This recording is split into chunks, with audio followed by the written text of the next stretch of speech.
Vamos abrir a Bíblia em 2 Crônicas, capítulo 7, versículos de 1 a 6.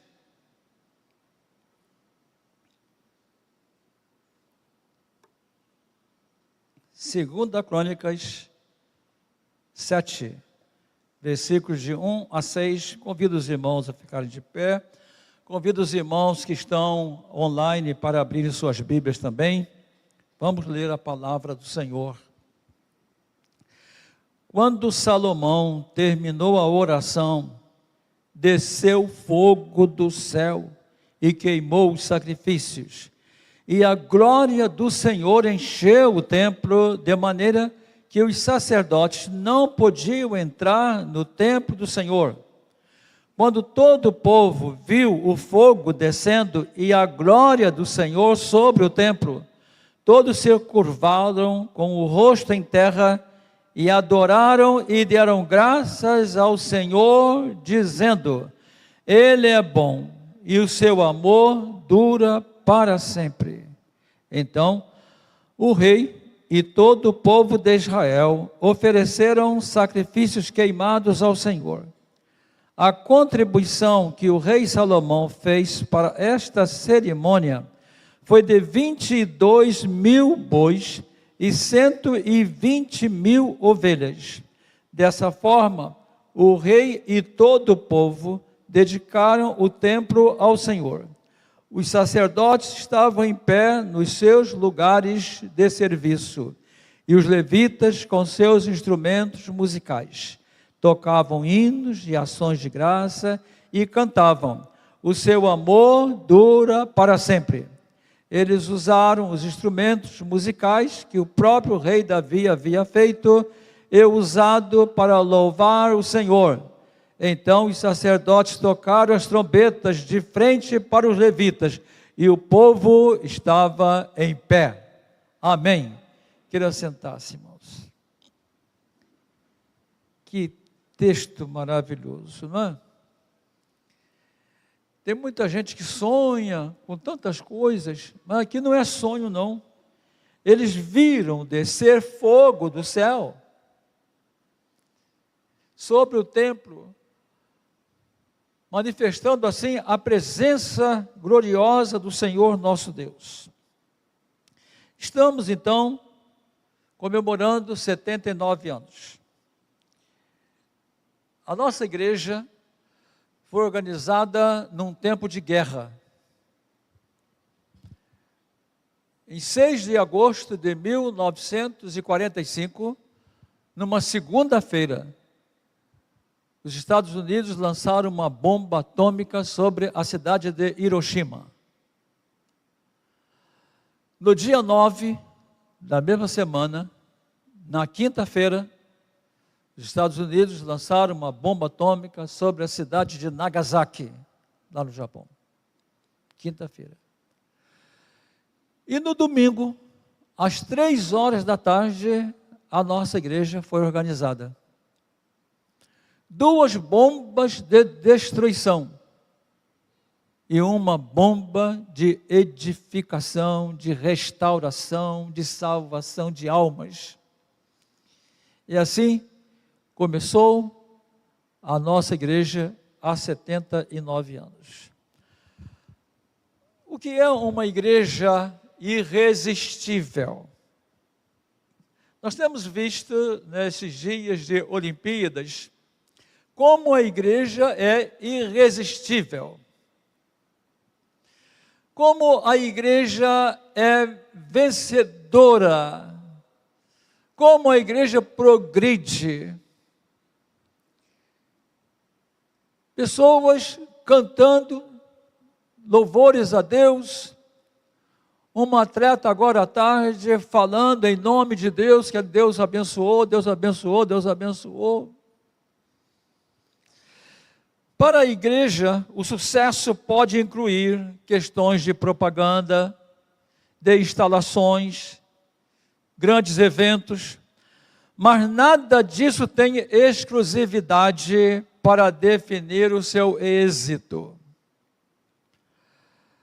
Essa semana estava conversando com alguns irmãos sobre uma experiência que eu tive há muitos anos. Ainda aqui em Itaguaí, um colega, pastor da primeira igreja batista de Éden, lá na Baixada Fluminense, me telefonou, meu colega de seminário, falou: Zé, você pode pregar aqui na Semana Santa? Eu falei: não posso não, Semana Santa tem conferência da minha igreja. Ele disse: não, aqui vai ser diferente, aqui vai ser de domingo, segunda, terça e quarta. Eu falei: não posso, domingo eu estou encerrando a sede de conferência da minha igreja. Ele: então faz o seguinte, Zé, domingo eu prego, você prega segunda, terça e quarta. Aí não teve jeito, tive que aceitar o convite. Bom, terminou a conferência da nossa igreja, domingo à noite, e segunda-feira,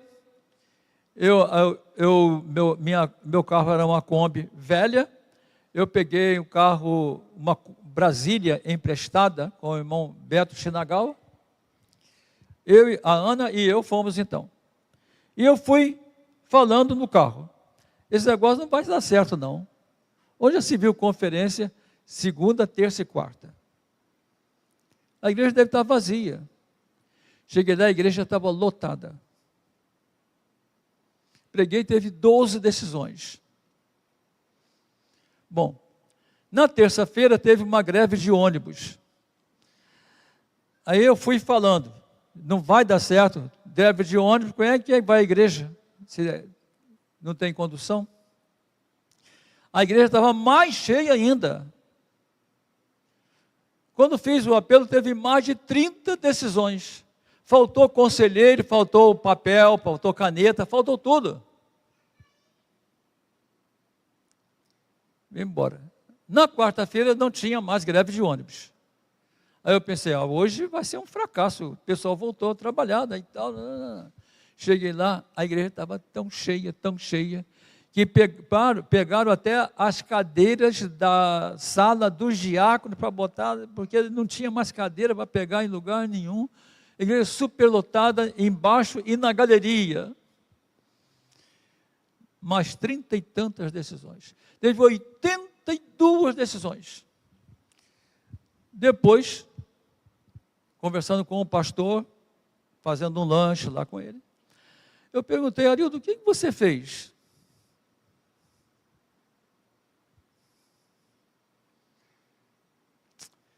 Ele me disse: Azaí, eu não fiz nada. Eu não aluguei carro de som, eu não coloquei anúncio na Rádio Melodia, eu não fiz faixas para colocar, eu não fiz prospecto na gráfica para se distribuir na comunidade. A única coisa que eu fiz foi o seguinte: eu peguei um papel ectográfico, os antigos sabem, as professoras antigas sabem o que é isso, né? Um papel carbonato que sujava a mão da gente de roxo, né? Então, peguei o papel ectográfico, fui na máquina de datilografia, naquele tempo não tinha computador, não tinha nada, e eu escrevi uma carta para cada irmão levar para uma pessoa não crente. Rodei no mimeógrafo a álcool, uma por uma, coloquei no envelope e dei para os irmãos. Eu só fiz isso. Eu só fiz isso. Irmãos, hoje de manhã eu estava falando para minha filha Márcia, que mora na Espanha, como Paulo evangelizava, como o apóstolo Paulo ganhava almas para Cristo. Ele não chegava numa cidade e dizia, e organizava um orfanato, organizava uma escola para criança,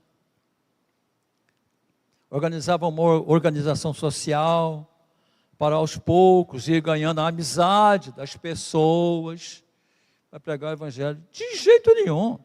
Ele chegava e abria o Velho Testamento, porque não tinha Novo Testamento, e lia os textos que falavam sobre o Messias e anunciava Jesus como Messias, e as pessoas se convertiam.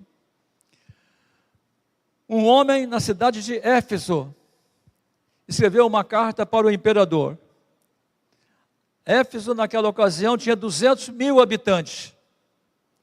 Nessa carta, o cidadão diz o seguinte ao imperador: as fábricas de imagens estão fechadas. Os templos religiosos estão às moscas. E os cristãos estão reunidos por toda parte. Chegou a 100 mil, a metade da população se converteu em Éfeso. Quando nós lemos a carta de Éfeso, nós temos a ideia de que era uma igreja pequena lá em Éfeso. Não, eram muitas igrejas. Em Roma, no primeiro século, chegou a ter 50 mil crentes. Igrejas espalhadas por toda parte. Porque falavam que a pessoa que aceitava Jesus Cristo ia para o céu. Falava que a pessoa que não aceitasse Jesus Cristo estava condenada.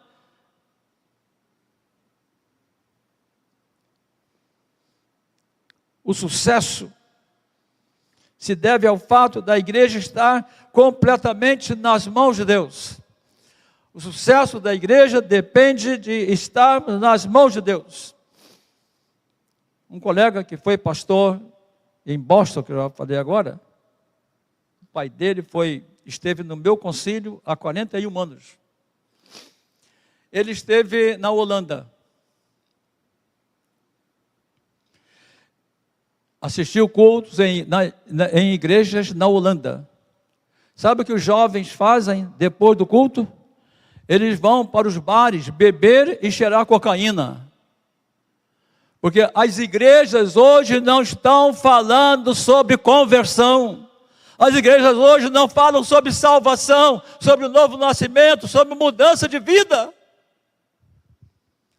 Só queremos saber de ser agradável, da igreja ser agradável, das pessoas se sentirem bem, como se fosse um consultório de psicologia.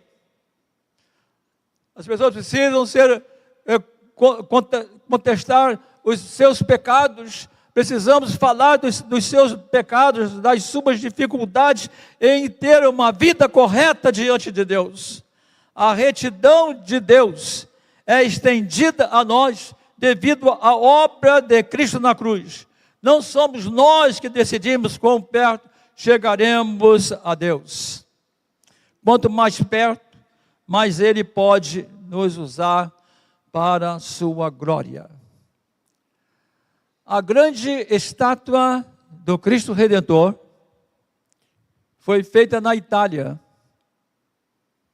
e transportada para o Rio de Janeiro em partes para ser montada. O nosso Cristo Redentor veio do céu, não veio da Itália. Nosso Cristo Redentor veio do céu para buscar o homem perdido. Existe algo de irresistível na presença e atividade genuínas de Deus. Ninguém precisa nos ver, mas todo mundo tem necessidade desesperada de ver Jesus. As pessoas precisam ver Jesus. A boa notícia é que você tem o poder de ajudar a criar a igreja irresistível, da qual você faz parte. Uma igreja é muito mais que um prédio.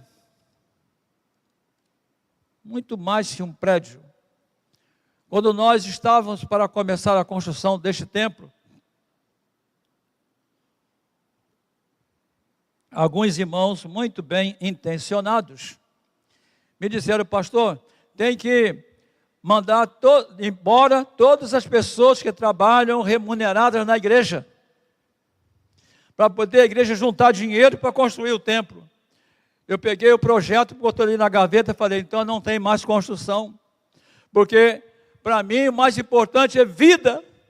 Gosto de trabalhar com pessoas, gosto de trabalhar com vidas. Templos bonitos, não me interessa, interessa vidas. Graças a Deus, não fizemos o que eles sugeriram e o templo foi construído.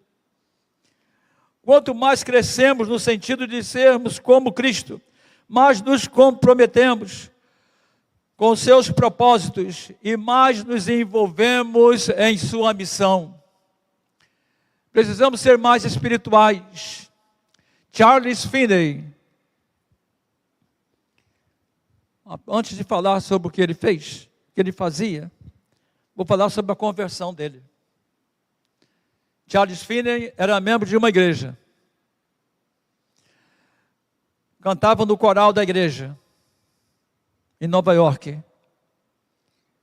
Ele era advogado, um jovem, com 24 anos, advogado. Mas ele não tinha salvação. Ele não era salvo. Ele era religioso, ia à igreja e tal. Não era salvo. E aquilo o angustiava.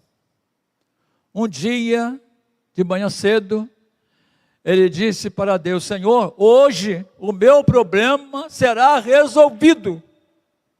Não vou continuar nessa incerteza de salvação. E ele saiu de casa, entrou numa floresta, foi andando, até que viu um clarão lá, algumas árvores estavam no chão, caídas e tal, um espaço aberto. Ele sentou numa árvore daquela, num tronco daquele, e começou a orar, de manhã cedo. E orar alto, não tinha ninguém perto. Falando com Deus: Senhor, eu quero ter certeza da minha salvação. Não vou continuar vivendo desse jeito, não. Eu quero continuar a ter certeza que ao morrer eu irei para o céu. Eu não posso continuar desse jeito. Passou algumas horas lá e saiu da mata completamente transformado. Passados uns dias, um homem chegou à casa dele. Ele disse: queria avisar o doutor que amanhã é nossa audiência. Eu preciso que o senhor, meu advogado, esteja lá. Ele disse: foi bom você me avisar. Você vê se consegue outro advogado. Porque eu agora sou advogado de Jesus. Ele preparou alguns sermões. Não, ele foi para o seminário. Ele ficou uma semana no seminário. O seminário ensinava que não precisa pregar, não precisa fazer apelo, e quem vai se salvar de qualquer maneira vai ser salvo. Ele saiu do seminário. Começou a pregar em volta de Nova York. Os pastores de Nova York fizeram um pacto de não deixar aquele jovem que não tinha seminário pregar. Mas um dia, uma igreja, o pastor convidou, e ele foi pregar naquela igreja. Começou um grande avivamento em Nova York. Um grande avivamento. Ele, um dia, foi chamado para pregar numa fábrica, numa tecelagem. Tinha um galpão enorme, cheio de teares, muita gente trabalhando ali, muitas mulheres, muitas moças. E então, ele chegou na porta daquele galpão, e as moças começaram a olhar para aquele rapaz louro, bonito, olhos azuis, com má intenção. Ele continuou ali em pé. De repente, a linha de um tear partiu. A moça abaixou para pegar, para emendar, ela não conseguiu levantar. Chorando. Os teares foram parando. E o dono, então, fez uma grande reunião para ele dar uma palavra. Antes de terminar, chegou uma pessoa e falou com ele: assim que o senhor terminar aqui, gostaria que você fosse a tal lugar, assim que tem uma multidão lá esperando você para dar uma palavra. Ele sentava no primeiro banco, nos cultos ele sentava no primeiro banco. Está tendo o louvor, o pessoal está cantando. Quando estava chegando a hora dele pregar, ele abria a palavra de Deus em Isaías 61, versículo 1, que diz: o Espírito do Senhor está sobre mim. Colocava a mão sobre esse texto e subia ao púlpito para pregar. Você não tem ideia do poder que Deus disponibiliza para o crente fiel. Temos o poder de criar igrejas fortes, de ganhar muitas almas para Jesus. Você tem mais influência na sua igreja do que você imagina. Mesmo que você não ocupe um papel de liderança, há pessoas que querem ter um microfone na mão, querem liderar um grupo, quer ser líder de um PGM, quer ser professor da escola dominical, quer pregar no púlpito da igreja, mais isso e mais aquilo. Seja fiel ao Senhor, faça o trabalho do Senhor que está nas suas mãos. Temos a responsabilidade, tanto individual como coletiva, de desenvolver a igreja, fazer a igreja que nós pertencemos crescer. Uma igreja irresistível tem fome da presença de Deus. Fome da presença de Deus. Uma igreja irresistível anseia a presença de Deus mais do que qualquer coisa, mais do que instalações espaçosas, mais do que grandes eventos, mais do que aumento da frequência, mais do que grandes campanhas financeiras. Precisamos sincronizar a igreja, nosso coração, com o coração de Deus. Precisamos plugar com regularidade o nosso coração ao céu, a fim de ver o que Deus vê. Não podemos ver como humanos somente, mas ver como Deus vê. John Stott diz que o crente está acima da superfície. O crente é humano, nós somos humanos, mas não podemos também valorizar tanto essa humanidade que temos. John Wesley disse: valorizo todas as coisas apenas pelo preço que haverão de adquirir na eternidade. O que o céu valoriza, além da palavra de Deus e das pessoas. 1 Samuel 2 diz: então farei surgir um sacerdote fiel, que estará a meu serviço, e agirá de acordo com o meu coração, de acordo com a minha mente. Hebreus 2, versículo 1 diz: portanto, precisamos prestar muita atenção às verdades que temos ouvido, senão podemos nos desviar delas. Precisamos estar atentos às verdades do Evangelho. Devemos prestar mais atenção no que temos ouvido, a fim de que não nos desviemos. Temos a tendência natural de nos desviarmos da missão.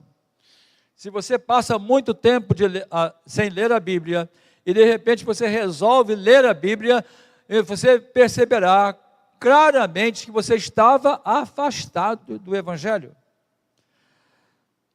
Afastemos de nós qualquer coisa que nos torne vagarosos ou nos atrase, e corramos com perseverança a corrida que nos está proposta. Nada nesta vida pode nos tornar vagarosos no trabalho de Deus. Se eu puder, eu faço. Se eu puder, eu vou. Não. Precisamos estar prontos para fazer o trabalho do Senhor. Não podemos adiar, postergar as boas decisões, os bons propósitos que temos na nossa vida. Conta-se que um rapaz no interior do estado do Rio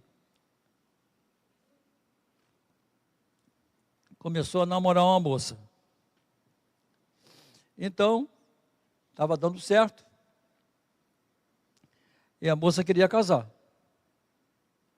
Ele disse, agora não posso porque eu estou fazendo faculdade. Né? Então, só depois que terminar a faculdade. 4 ou 5 anos na faculdade. Terminou a faculdade, agora vou casar, né? Ele disse, agora não dá porque eu estou sem emprego, né? Só tenho diploma. Depois de uns 2 anos, mais ou menos, conseguiu um emprego. A moça pensou, agora vai sair o casamento, né? Ele disse, não dá, porque eu quero ter casa própria, não quero pagar aluguel, né? Tenho que construir a minha casa. Depois que construiu a casa, ficou doente e morreu. 12 anos de enrolação. O que você promete a Deus é para já. Não é para daqui a algum tempo. É para agora. Você não pode ficar adiando. O tempo passa rápido. Ontem um colega lá no seminário veio falar comigo. Eu falei com ele, rapaz, você está pintando o cabelo de branco? Não, Zé, o tempo passou. O tempo passa. Tudo passa. Devemos fixar o olhar em Jesus. Amá-lo, servi-lo e desfrutarmos da sua presença a cada dia, a cada momento. Só temos fome da presença de Deus, se temos fome da presença de Deus, como podemos saciá-la?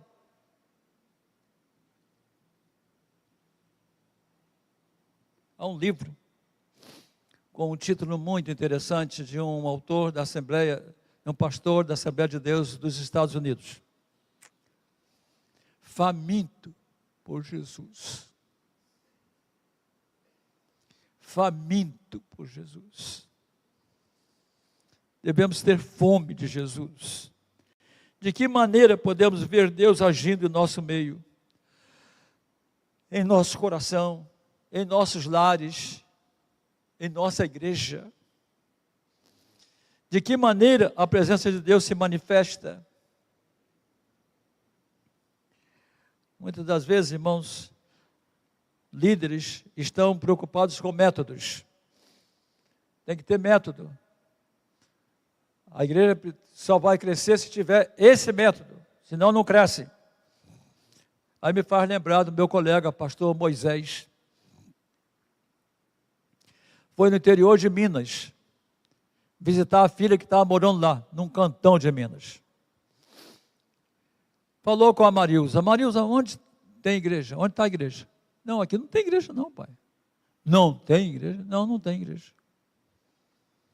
Aí ele saiu, convidou a vizinhança para ir lá na casa da filha. Ele me disse, aí o pessoal chegou, eu coloquei lá umas tábuas sobre tijolos e tal, ajeitamos lá, todo mundo ficou lá sentado, eu também sentei, eu não li a Bíblia, eu não orei, eu não fiz culto, eu só expliquei a eles como é que se faz para ser crente. 12 pessoas aceitaram a Cristo. Tem uma congregação lá. O pastor Moisés estava com câncer, né, quando ele me falou isso. Depois ele morreu. Há pouco tempo, a filha dele me ligou. Pastor, nós organizamos a igreja, construímos casa pastoral, está tudo certo, agora nós vamos para uma outra região que também não tem nenhum trabalho batista. Nós somos missionários da primeira igreja batista de Paracambi.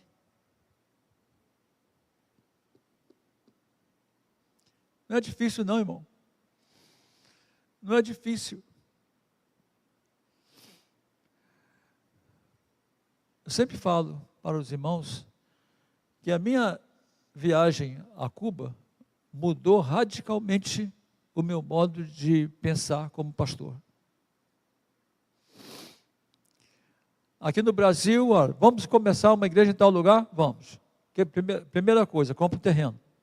Eu já fiz isso, não? Compra o terreno, vamos fazer a planta, vamos construir, ao mesmo tempo vamos evangelizar. Em Cuba isso não existe. É proibido. Você não pode comprar terreno para construir igreja. Você não pode construir igreja. Então, é fácil, é mais fácil. As pessoas aceitaram a Cristo, não tem onde se reunir? Vai se reunir, vai organizar a igreja na sala da casa de uma família. Eu preguei lá assim. Preguei na garagem. Preguei num paiol de milho, de ração para porcos. Organizando igreja. O irmão dividiu a casa ao meio. Metade é a casa dele, metade é a igreja, no centro da cidade. Irmãos, precisa de gente. A igreja precisa de pessoas salvas. É só isso e mais nada. O que fez a glória de Deus descer de uma maneira tão visível e tão poderosa na organização do templo de Salomão. Versículo 7 diz: meu pai Davi tinha no coração o desejo de construir um templo em honra ao nome do Senhor, o Deus de Israel.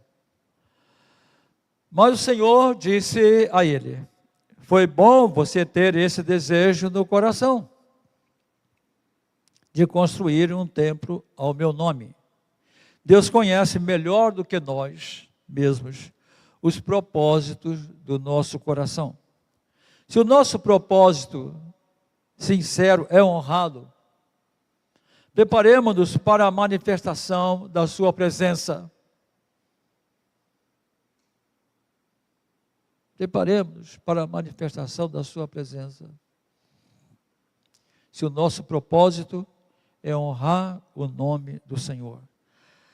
A presença de Deus se manifesta quando oramos. Quando Salomão terminou de orar, oh meu Pai, que coisa maravilhosa. Sim, oh meu Deus, que os seus olhos estejam abertos e os seus ouvidos atentos às orações que forem feitas ao Senhor neste lugar, 2 Crônicas 6:40. Você tem dúvida de que a oração sincera move a mão de Deus? Então comece a orar. Certa ocasião, um jovem da minha ex-igreja falou: pastor, eu vejo tanta gente dizer que Deus fala quando ora. A mim, Deus nunca falou.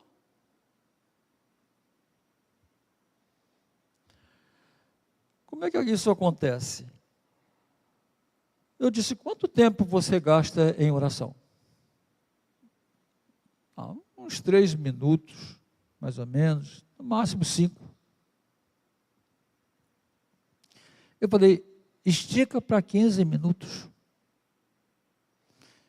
Se você orar 15 minutos e Deus não falar nada a você, você estica para meia hora.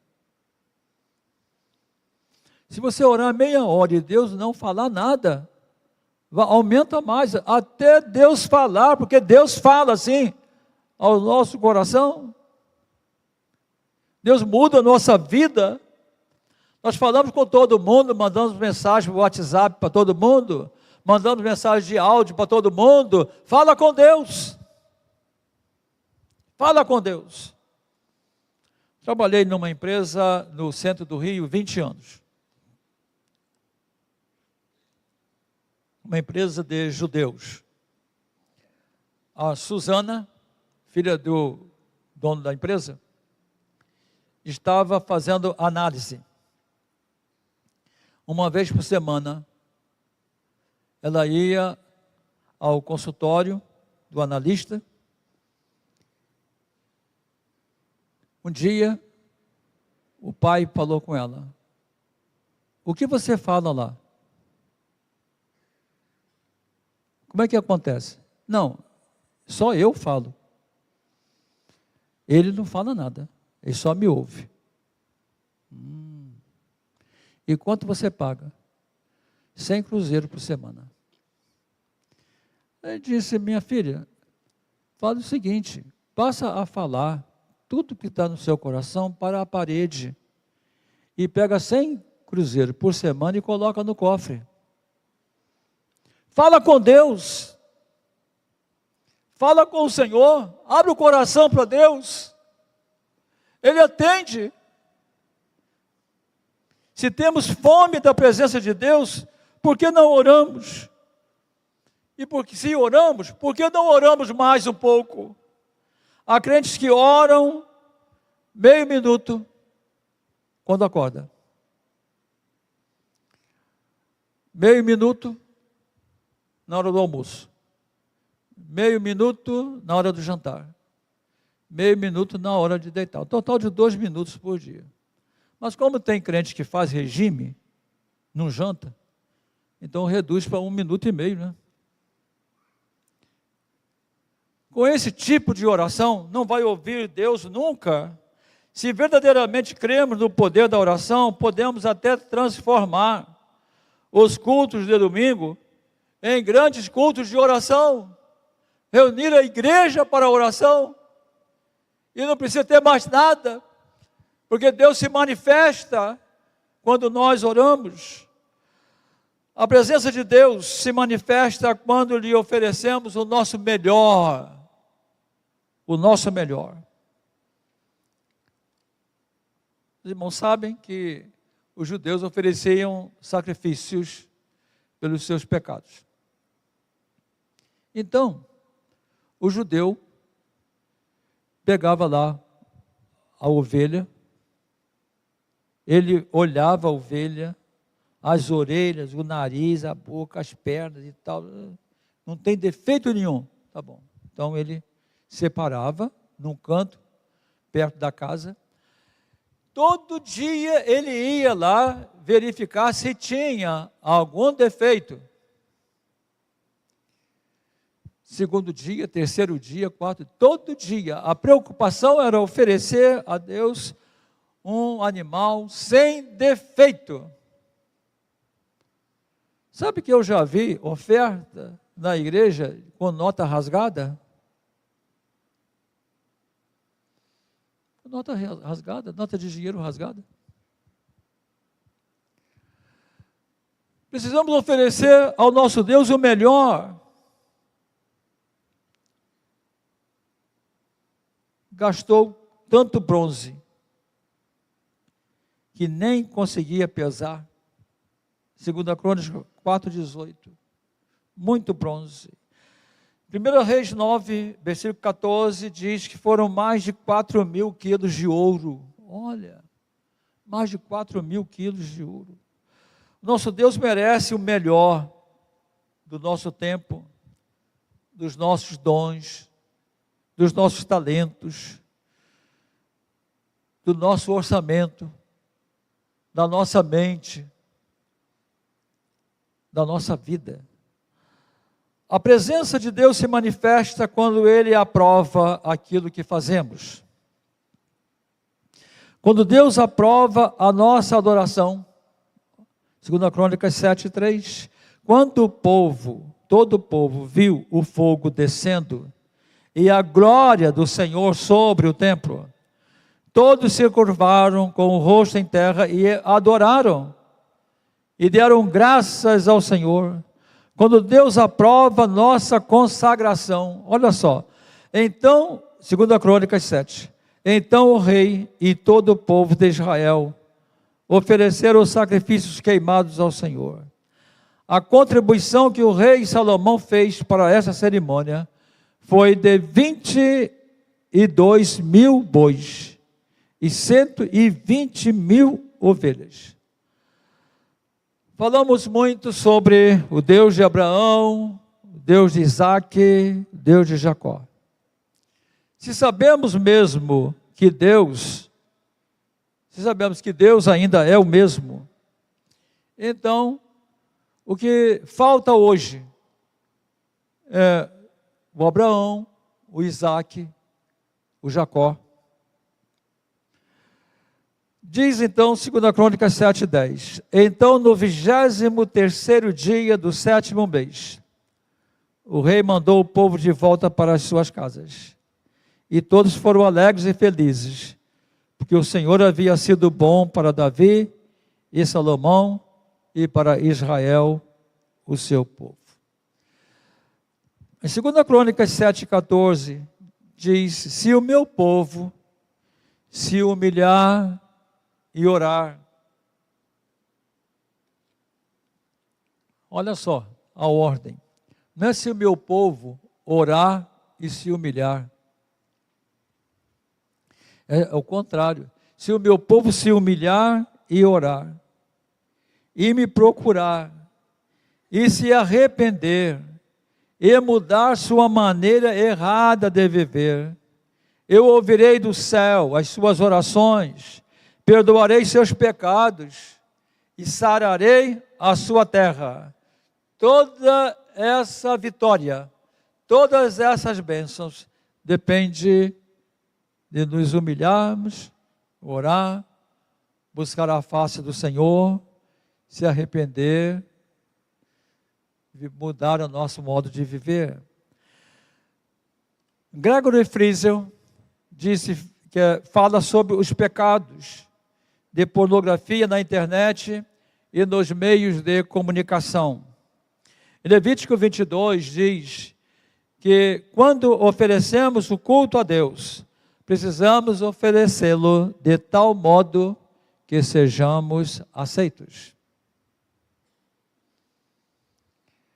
Precisamos oferecer culto ao nosso Deus de tal modo que você seja aceito. Que Deus aceite você. Hinos, cânticos, lá no céu tem de sobra. Mas falta lá você para adorar ao Senhor com sinceridade. Deus está muito mais interessado na sua vida do que naquilo que você faz em favor da igreja. Nada pode impedir o avanço da igreja no mundo. Eu leio muito sobre perseguição religiosa e recebo também muitas informações do mundo todo. Eu fico me lembrando, a igreja começou sofrendo. Eram alguns discípulos reunidos numa casa, tudo fechado, falando baixinho para as autoridades não descobrirem. A igreja começou assim. Mas nada pôde impedir o avanço da igreja no mundo, até hoje. Se a igreja não fosse orientada e energizada pelo poder de Jesus, ela já teria fracassado lá no primeiro século. A igreja é vencedora. A igreja vai continuar sendo irresistível em Itaguaí e no mundo. Leve convites. Temos ainda alguns convites. Não deixe sobrar convites para sábado e para domingo. Traga visitantes não crentes, afastados, desanimados com a igreja, desanimados no evangelho. Grande culto de gratidão a Deus. No próximo sábado, dia 10, às 19 horas e não 19h30, como está no nosso convite. Amém, queridos? Amém.